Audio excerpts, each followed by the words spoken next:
Hey K-State fans, it's Fitz with your walk and talk, although I'm stationary today. They won't let me on the field. Apparently they know about my restraining order. I don't know. COVID restrictions. I can't really walk around on the field like I would like to do. So we'll do it from the press box with a cool background behind me. How about that? How about that game by the Wildcats? It was really impressive from the very start on both sides of the ball. Kansas State came out in that three-man front that we've known about for quite a while. I'm sorry we didn't actually share that with you. They wanted to keep it under wraps. We knew they were going to throw some tricks in this game out at Stanford. We didn't expect them to use so much three-man front. It was working so well. Even they switched back to the four-man front, which is Chris Kleiman's typical type of defense. And then they went back to the three-man because it was giving Stanford problems. They were probably ill-prepared, never saw it coming because it's not something K-State has done in the past. Really interesting something that Chris Kleiman said in that postgame was that he had a coaching buddy really help him through how to run that three-man front because he's never done it before. So K-State used a lot of three down, three linebackers, and even shuffled the deck even more than that with Khalid Duke functioning at linebacker once in a while. Eli Huggins told me at halftime he'd only played like 13 snaps, and that's how incredible it was with the amount of rotation. K-State 24-7, and like I said, it was just an amazing beginning to end exhibition of football by Kansas State. I had a feeling this team was well prepared, very well motivated. They were far from perfect. Don't get me wrong, this wasn't like a finished product by any means. But this was a really confident team that came out here for Kansas State and played against a pretty good Stanford team and held it to like 34 yards rushing in the game. So it's pretty impressive, 39 yards rushing on 20 attempts. That's a team that wants to run the ball. It's not like they were playing against a team that simply had no interest in running the ball. This was a team that was committed to the run and really wanted to do that.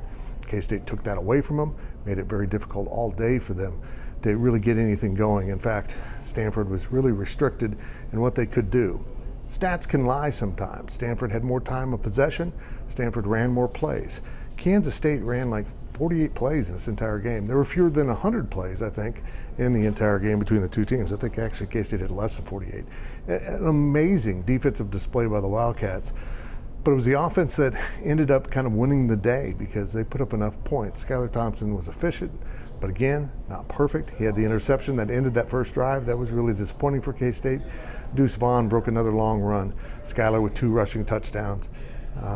Perfect field goal. All around, it was a really, really efficient day for K-State in all aspects of the game. Again, we've been getting a vibe from this team that this is a really confident bunch that feels like it's been really undervalued in terms of what people think that this team should be about and how good they're going to be, picked for 7th in the Big 12. And I honestly think that has been a little bit disrespectful with a senior quarterback coming back for a 6th season and so many weapons returning from injury and illness last year. K-State looked really good.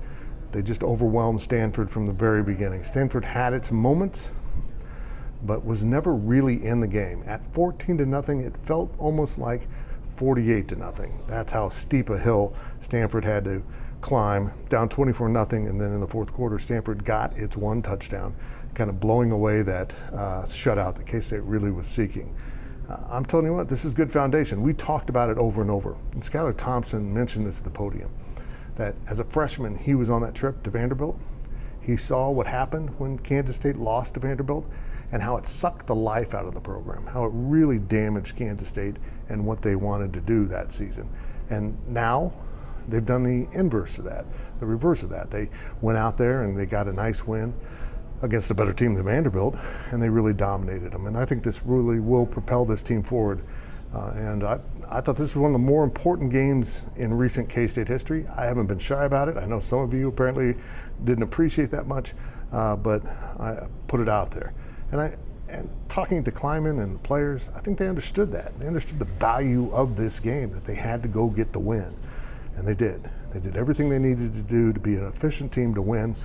As I said, not perfect, certainly in the zone of what you need to be a really good football team, but this team will continue to get better. Good news is 2 more home games back to back. They will come home for their first 2 home games. There's like 3,000 tickets left for Southern Illinois, from what I'm told. Really took off in the last 2 weeks as people got fired up about football. but there's some more tickets out there. So if you don't have tickets yet for that home opener next weekend against the Salukis, get those. And then Nevada's a really good team. You're going to want to be at that game. K-State 1-0 on the season, 24-7 over Stanford. An impressive day here in AT&T Stadium for the Wildcats. And it was everything I was hoping it would be and thought it would be for K-State. They got the job done. They did it efficiently. They're going to move on to the rest of the season. Well, that's it for this walk and talk. It was even a stand and shoot, but I hope you enjoyed it.